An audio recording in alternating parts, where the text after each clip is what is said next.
আসসালামু আলাইকুম।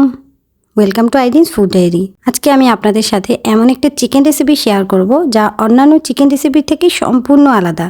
সেম পেঁয়াজ, টমেটো, সেম মশলা ব্যবহার করার পরেও এর টেস্ট একদম ডিফারেন্ট। জাস্ট মশলাগুলো একটু আগে আর পরে দেওয়ার কারণেই এই চিকেনটার টেস্ট ডেভেলপড হবে।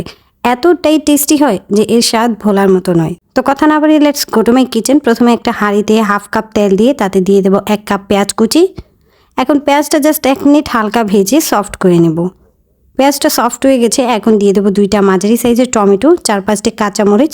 টমেটোটা পাতলা করে কেটে নিয়েছি আর এটাও একটু নরম করে নেব। তবে খেয়াল রাখতে হবে টমেটোটার জন্য বেশি গলে না যায়। 1-1.5 মিনিট জাস্ট হালকা একটু ভেজে নেওয়ার পর এগুলো আমি তেল থেকে উঠিয়ে নেব।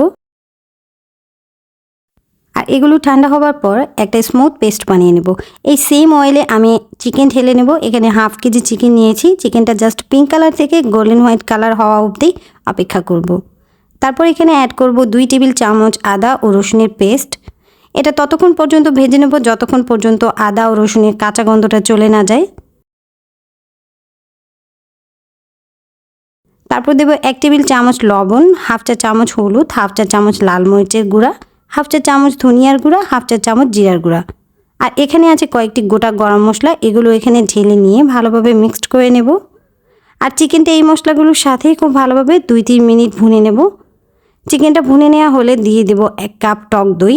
টক দইটা অবশ্যই ফেটিয়ে ব্যবহার করতে হবে। দইটা দেওয়ার পর ভালোভাবে মিক্সড করে নিতে হবে। আর তারপর এখানে দিয়ে দেব ওই যে পেঁয়াজ আর টমেটোর যে পেস্টটা বানিয়ে রেখেছিলাম সেটা।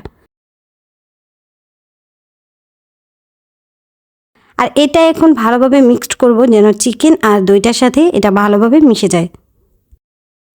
আর আমি এখন পর্যন্ত কোনো পানি ব্যবহার করিনি। চিকেন থেকেও পানি উঠেছে আর টক দইটার মধ্যেও যথেষ্ট পরিমাণে পানি ছিল। তারপর ঢাকনা দিয়ে ঢেকে চুলাটা একেবারে লো করে অপেক্ষা করব 15-20 মিনিট।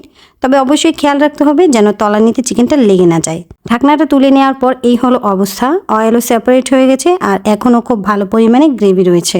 এই পর্যায়ে দিয়ে দিলাম হাফ চা চামচ গরম মশলার গুঁড়া।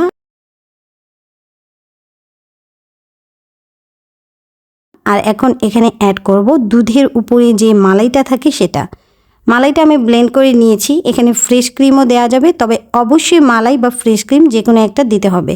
আর এতেই আপনারা অরিজিনাল চিকেন মুমতাজের টেস্টটা পাবেন। মালাই দেওয়ার পর খুব ভালোভাবে মিক্সড করে নিতে হবে যেন পুরো গ্রেভিটার মধ্যে মালাইটা মিশে যায়। আপনি কি পরিমাণ গ্রেভিটা চাচ্ছেন সেটার উপর ডিপেন্ড করে যে আপনি কি পরিমাণ পানি এখানে অ্যাড করবেন। তবে যতটুকুই দেন না কেন অবশ্যই গরম পানি দিতে হবে। তারপর আবারও ঢাকনা দিয়ে ঢেকে অপেক্ষা করব 5-6 মিনিট। 5-6 মিনিট পর ঢাকনাটা তুলে নিয়ে গোটা গরম মশলাগুলো তুলে নেব।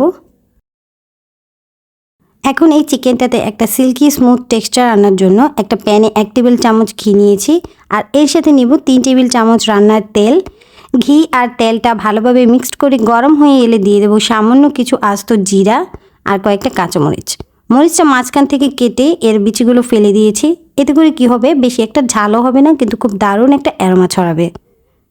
20-30 সেকেন্ডের মতো ভেজে নিয়ে সরাসরি চিকেনটার উপর ঢেলে নেব। এখন আপনি ভাবতে পারেন যে এই ফোড়নটাতে কি হবে।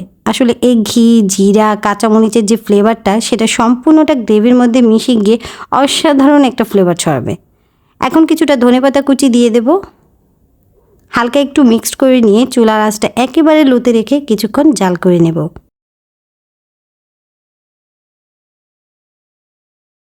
তৈরি হয়ে গেল অসাধারণ স্বাদের চিকেন মুমতাজ। তবে এটা নামিয়ে নেওয়ার আগে 2-3 মিনিট ঢাকনা দিয়ে ঢেকে দমে রাখবো। এতে করে যে এক্সট্রা তেল আছে সেটা চিকেনের ওপর উঠে আসবে। তো ব্যাস, এখন অসাধারণ স্বাদের চিকেন মুমতাজ সার্ভ করার জন্য সার্ভিং বলে ঢেলে নেব। এখন আপনারা এর টেক্সচার আর এর কালারটা দেখুন, জাস্ট অসাধারণ। এটার যে গ্রান পুরো কিচেনে ছড়িয়ে পড়েছে। এ পর্যায়ে আমার ভিউয়ার্সদের জন্য একটা টিপস হলো যে পেঁয়াজ আর টমেটো বেশি সময় ধরে ভাজবেন না। এতে করে আপনাদের গ্রেভির কালারটা এমন ফাইন হবে না। আমার ভিডিওটি যদি ভালো লাগে তাহলে লাইক কমেন্ট করে পাশে থাকবেন। আজকের মতো বিদায় নিচ্ছি। সবাই ভালো থাকবেন, সুস্থ থাকবেন আর সবাই আমার ও আমার পরিবারের জন্য দোয়া করবেন। আল্লাহ হাফিজ।